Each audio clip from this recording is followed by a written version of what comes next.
Shalom saudara sekalian, salam sejahtera dalam kasih Tuhan kita Yesus Kristus. Kebenaran hari ini 23 April berjudul mengerjakan keselamatan.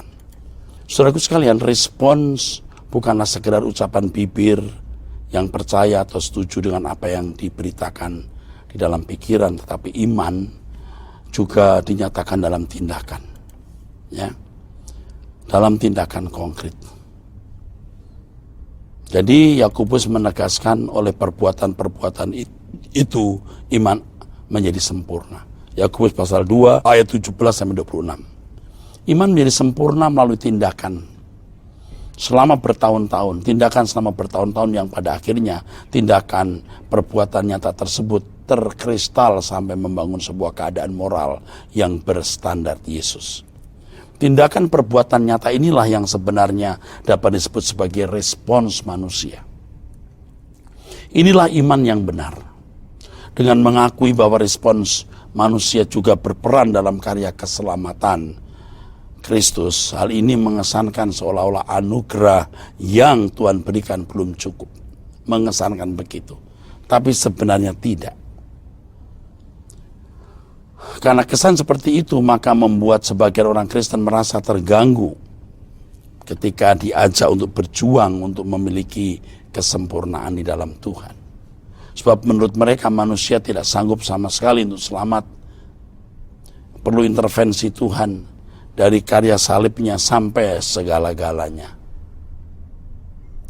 Ya, dengan cara tindakan Allah yang mutlak tersebut, maka manusia menjadi orang-orang yang ditentukan, ya, oleh kedaulatan Allah secara sepihak, menjadi anak-anak Allah, menjadi orang percaya, diselamatkan lalu pasti masuk surga. Memang ada ayat yang mengatakan kamu dahulu sudah mati karena pelanggaran-pelanggaran dan dosa-dosamu. Efesus pasal 2 ayat 1. Kata mati di sini diartikan bahwa manusia tidak sanggup sama sekali merespon anugerah Allah. Kalaupun bisa merespon anugerah tersebut, itu karena intervensi Tuhan. Demikian keyakinan mereka.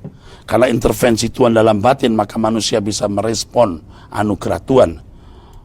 Jadi Tuhanlah yang merespon, Tuhan sendiri yang merespon anugerah keselamatan yang disediakan di dalam diri manusia. Jadi semua dikerjakan oleh Tuhan dan manusia tidak memiliki peran sama sekali. Kalaupun ada, dianggap ada, tidak proporsional. Ini satu yang salah. Apakah respon manusia sama sekali tidak berguna atau tidak berperan?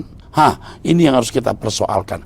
Kalau manusia tidak diharapkan responnya, mengapa Tuhan selalu menyerukan panggilan pertobatan? Bertobatlah, bertobatlah.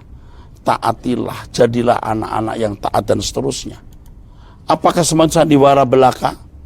Waduh, banyak ayat yang menunjukkan hal ini. Banyak, bukan belasan, bisa puluhan, saudaraku.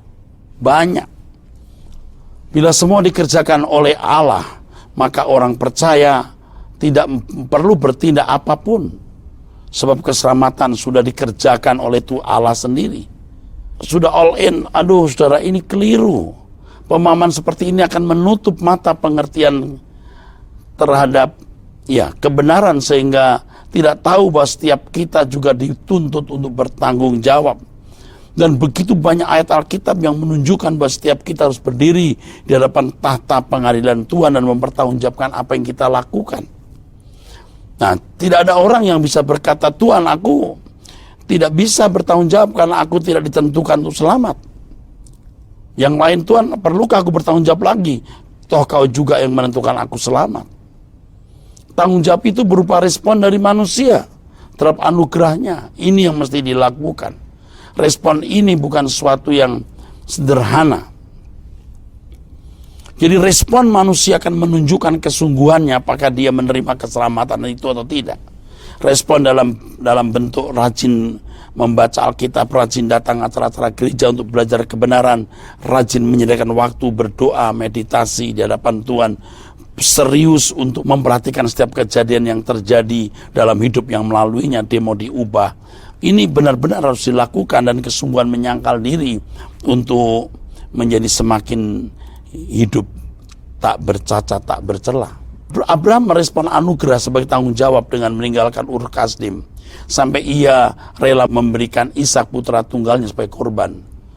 Itu bentuk respon konkret di mana Abraham mempertaruhkan seluruh hidupnya tanpa batas.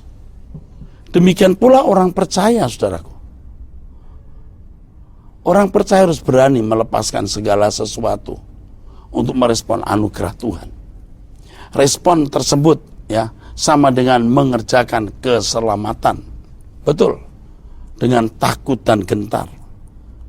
Kalau kita berkata kerjakan keselamatan dengan takut dan gentar, itu maksudnya responi keselamatan itu. Jelas, kerjakan keselamatanmu. Jangan berkata semua dikerjakan Yesus, Pak. Ya, Yesus mengerjakan bagiannya. Kita mengerjakan bagian kita.